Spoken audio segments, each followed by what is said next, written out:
Hey, welcome to the Roundabout cast. You guys didn't say anything right as I started. I'm so happy. Welcome to the Android episode. We've all been replaced by androids. Yep, I was gonna do a robot voice, but then I didn't want to humor you. Aw. I'm your podcast host, Willer. I am Android 18, Bradley. Wait, fuck. Android 18's the girl one. Which one's the guy one? 17? 17 or 16 or 15, like you could have. Literally any of them. You could have picked any other. But hey, she's the best one, so. Yeah, I guess you're right. Do you, She's baby? the truest joy in that godforsaken world. Who are you, Joe? Joe. Hello, I'm Joe. I'm Robo Tiger. Cool. I'm just a That's human. it. That's it. I'm just a human here to talk to you all about some video Riley, games. If you could be a robotic animal, what robotic animal would you be? I'd be a robotic human, aka an android. You can't escape the android reality.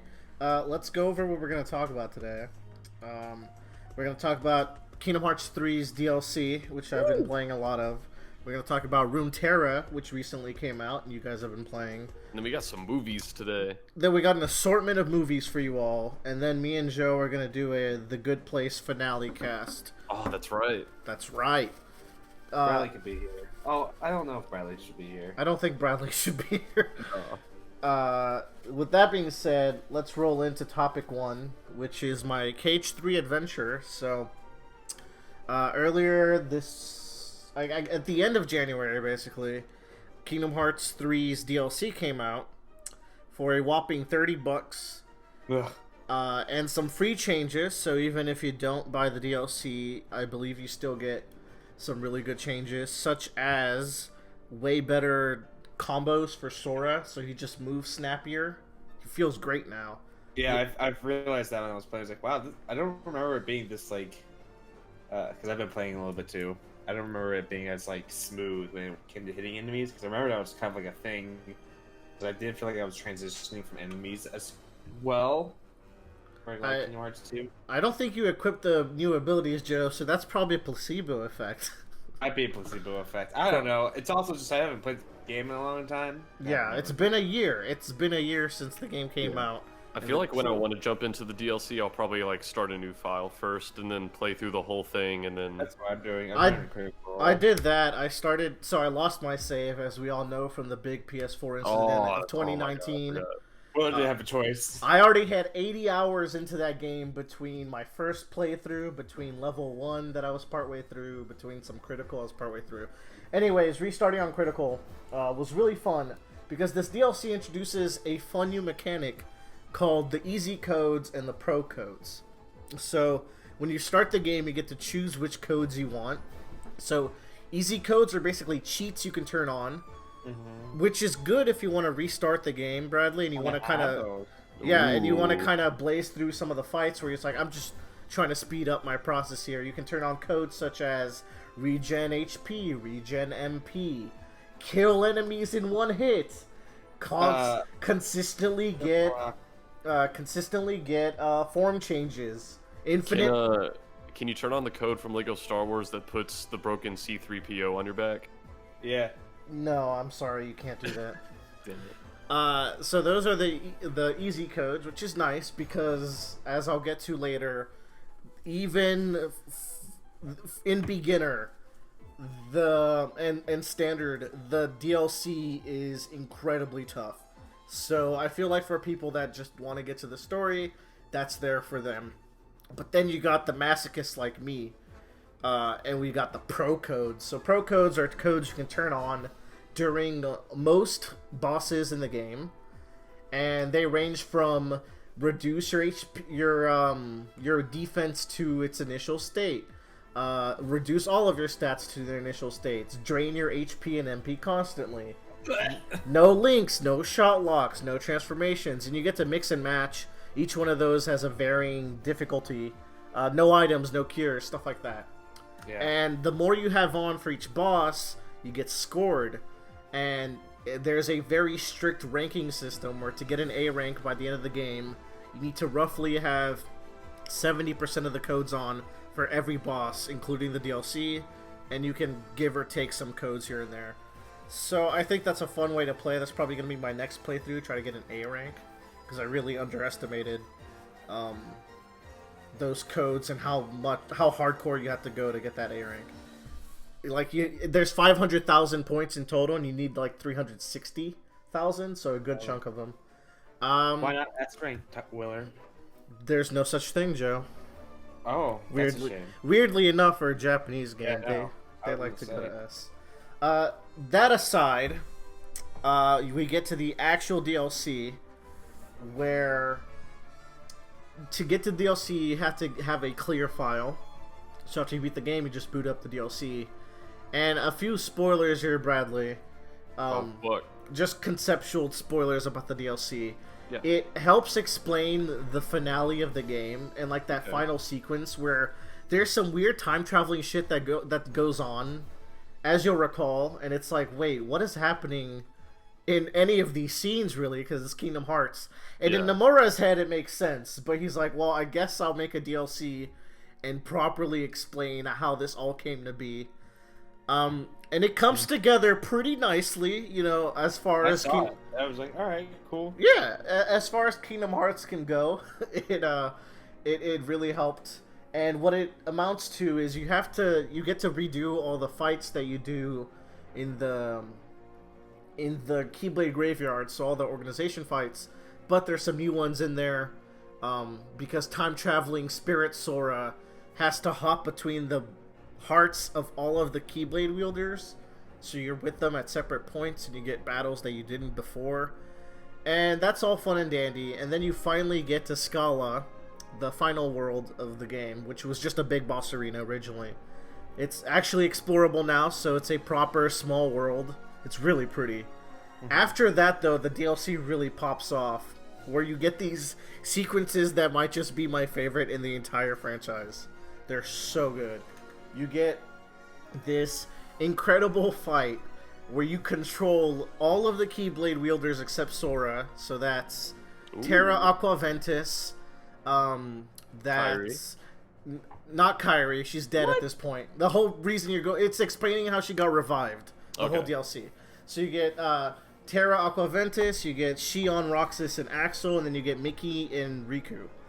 But you're controlling them all as a phalanx formation in the sky. It's so cool. And you're fighting the 13 armors of Xehanort. And somehow they pull it off to where you're seamlessly switching between each wielder and then controlling all 8 of them at once. And there's this really good flow of attacking and blocking. It's a gimmick fight, but it's so well polished. And it's a gimmick fight that Willer lost like 3 or 4 times. Yeah, it was hard. The timing gets strict there at the end and critical. Right after that fight, you get this mind-blowingly stupid but amazing sequence where Mickey Mouse has to fight all 13 of the Darknesses together. And Michael Mouse fucking does it. It's so hype. And then you get the actual final boss of the ReMind DLC, which is Kairi and Sora versus Xehanort, and you get to play as Kairi. And Kairi's moveset is fucking great.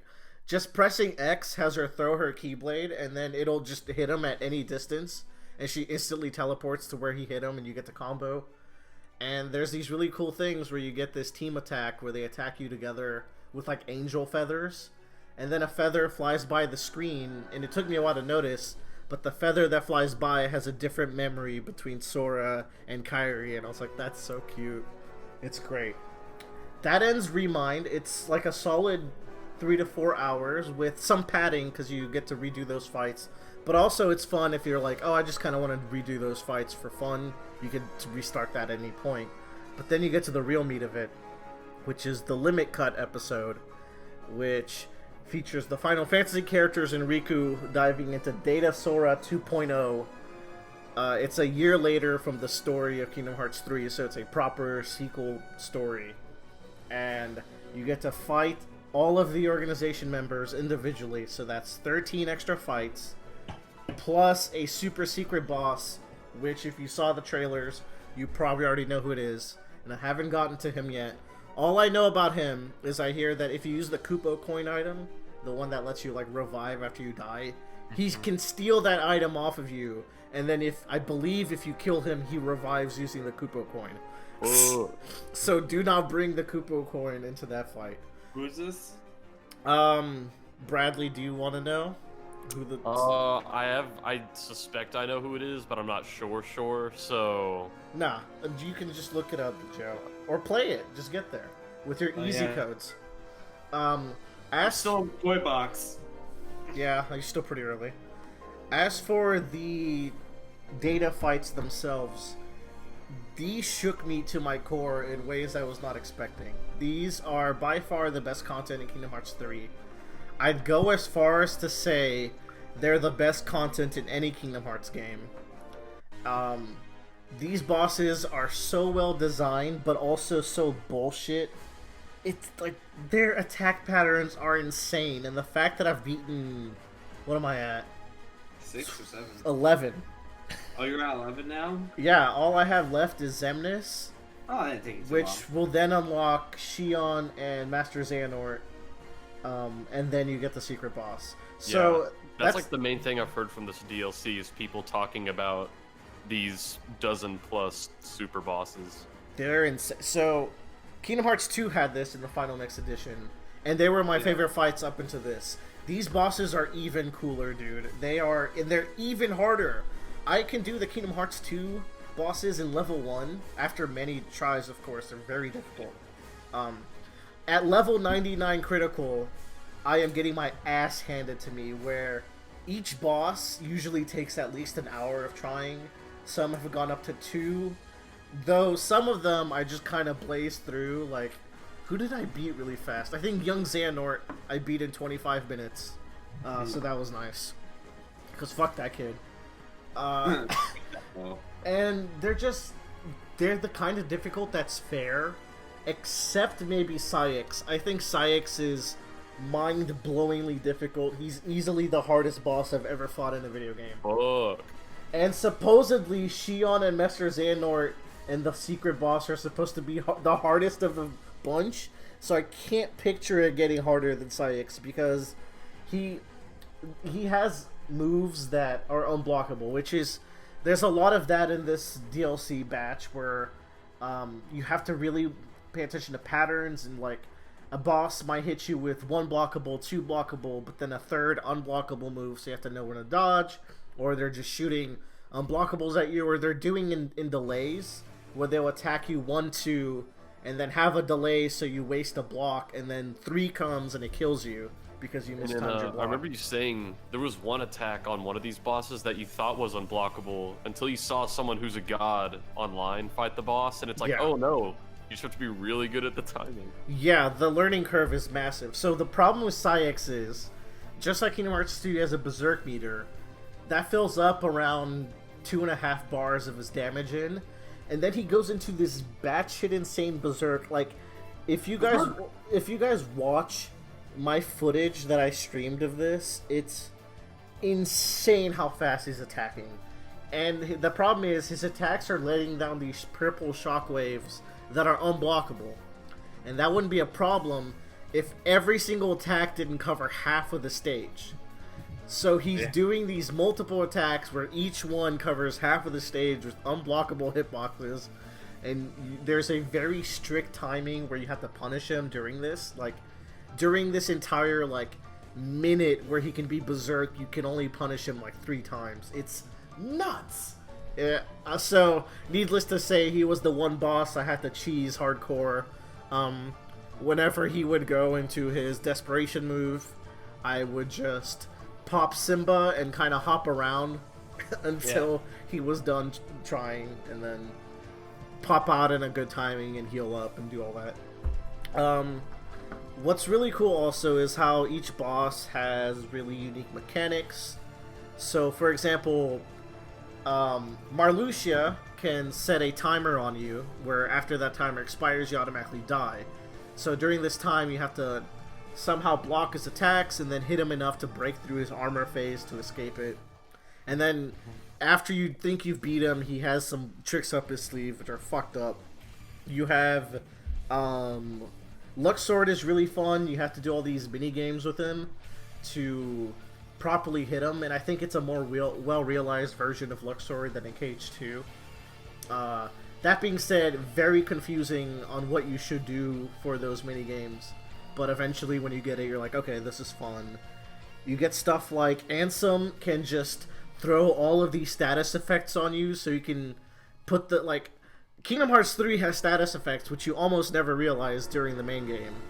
So I think I got things that made me sneeze when I was playing today, which I had never seen before. Right, there's the sneeze one, there's the fire one where you hop around and your butt's on fire. I think it's new because I remember getting hit during the fire section of the Titan fight, and that didn't happen to me before. No, it's not. Well, a time where I realized it was present was during Olympus, during the part where you have to skate through the fire. If you fuck up in that part, you get that status effect. And then there's one that's a rain status effect, where lightning cloud will be on top of you. And in your command menu, the command lightning will cycle from, like, attack to magic to item to link back to attack. And if you happen to press X when it's on top of the menu that you're at, you get zapped. So I bet you guys didn't even notice these things, even playing on Proud, because it just doesn't come up. Well, Ansem Seeker of Darkness has some news for you. But because I 100% of the game before going into the DLC, I had the items that could negate those, and he was still tough. Young Xehanort got his fucking time bullshit. Man, they're all so unique and fun, and I think these are making me reconsider which combat system I like better between Kingdom Hearts 2 and 3, which is the big takeaway here. I never thought I'd say that, because KH2 to me has a perfect combat system, and I talked y'all's ears off about that already. Yeah, these listeners might not understand how big of a deal this is. It's tricky though, because KH2 has core systems that work really well together. For example, when your MP is depleted, your drive gauge fills up faster. When you use your drive gauge to go to a form, your MP is fully restored. You can also use your drive gauge to go into a summon, which is like a super support character that follows you around and has a bunch of good benefits. So it all kind of cycles into each other in a really fun way. But then with KH3, you have the shot lock meter, which is only used for shot locks. You have the MP bar, which is shared between magic and limits, and limits you can only use when you have full magic, which I think is a bad idea, because the limit equivalent in KH2, which was also called limits, they were the team up attacks that give you iframes and are very strong. You could just use your remaining MP to do those, which I thought was a good system.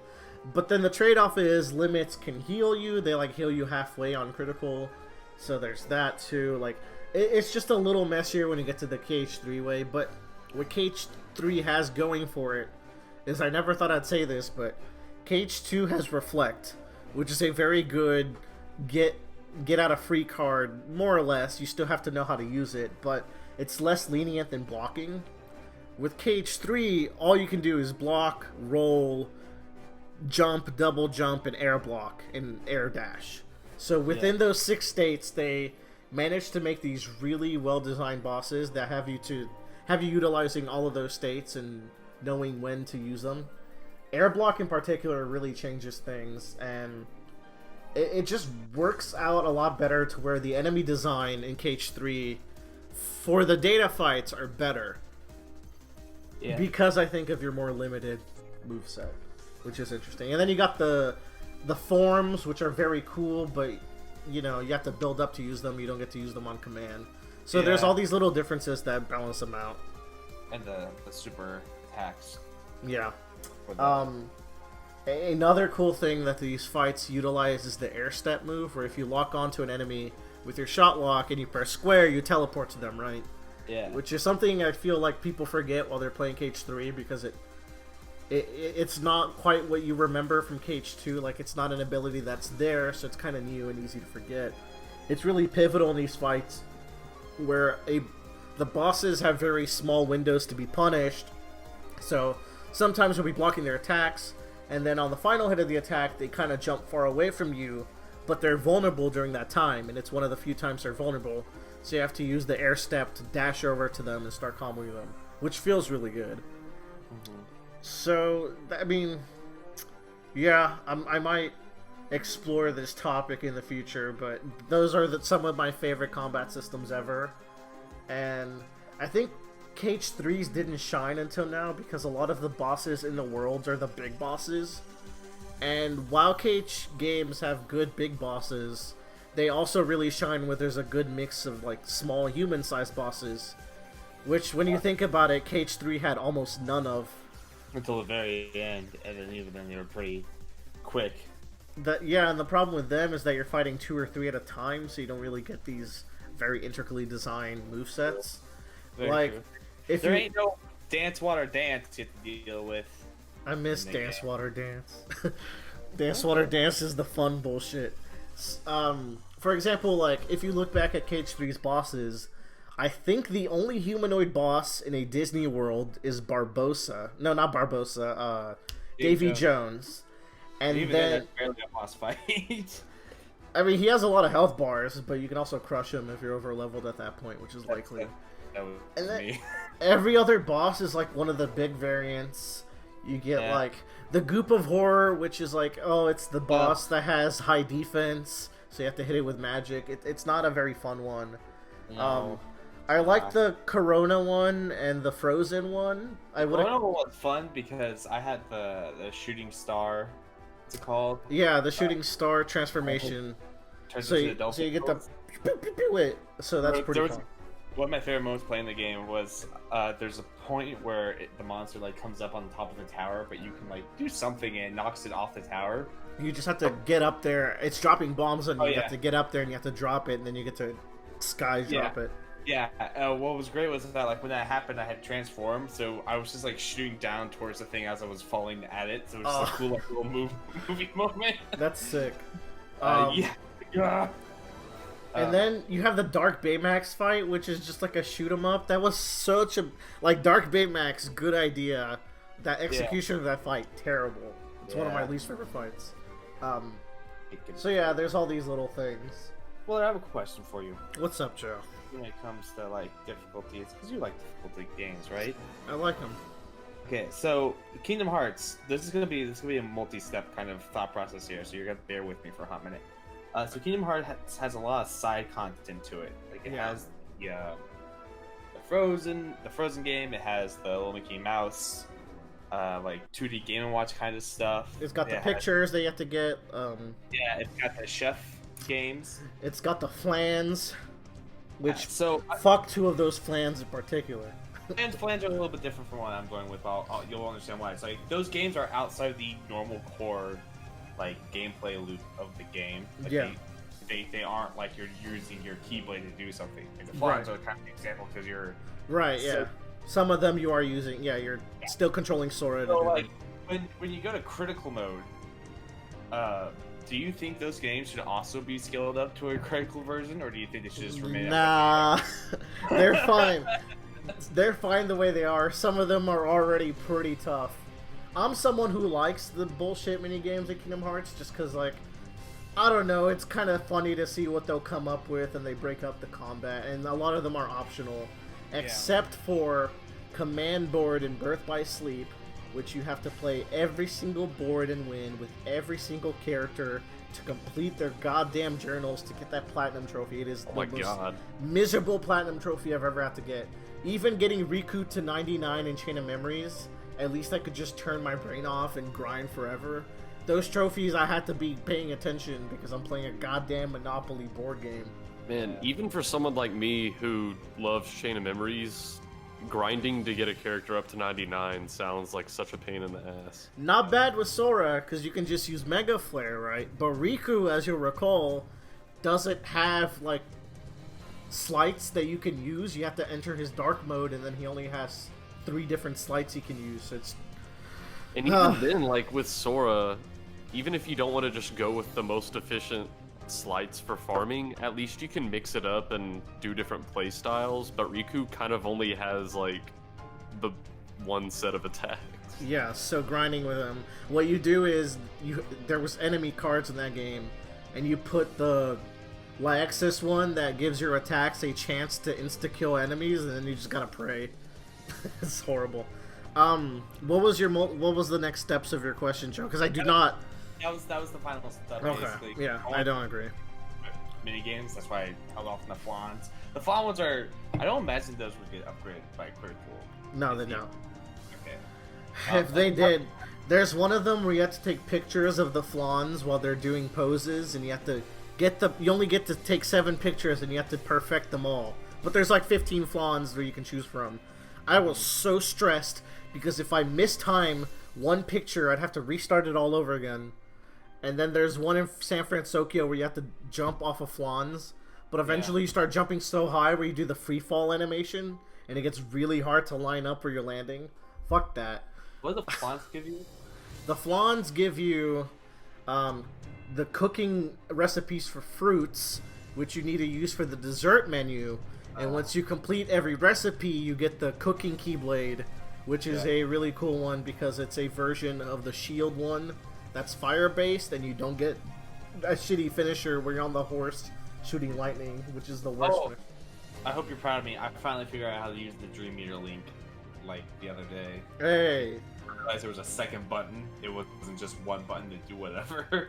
Yeah, you have to do the X to shoot around. I figured out Ralph. I was proud to know Ralph. I'm like, okay, this is understandable now. Ralph is busted, by the way. It's the strongest one up until the DLC. Yeah, I was watching speedrunners use him, and I couldn't believe how much it was just annihilating everything. Well, you just have to learn how to line up his shit, but it's very powerful. Yeah. So I think I will. It work on the suits though, which I learned. I was pissed off about that.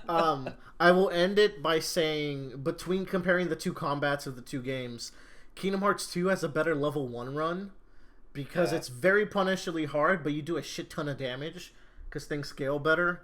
In Kingdom Hearts 3, unfortunately, your damage with the Keyblade and magic are not great, plus your magic is halved, your MP bar. So it turns out, as far as I've seen, level 1 runs for Kingdom Hearts 3 rely a lot on just Ralph and Ariel and Simba. So, links. Yeah, and I like being able to use all the options. Like, I used everything in Kingdom Hearts 2 level 1, and it was all viable. Like, every single thing was viable at a point or another. So it's a little disappointing. I might still try one. What's cool is the easy mode menu has a easy mode setting called Survivor. And what Survivor does is that it triples your stats, but it also triples the enemy stats.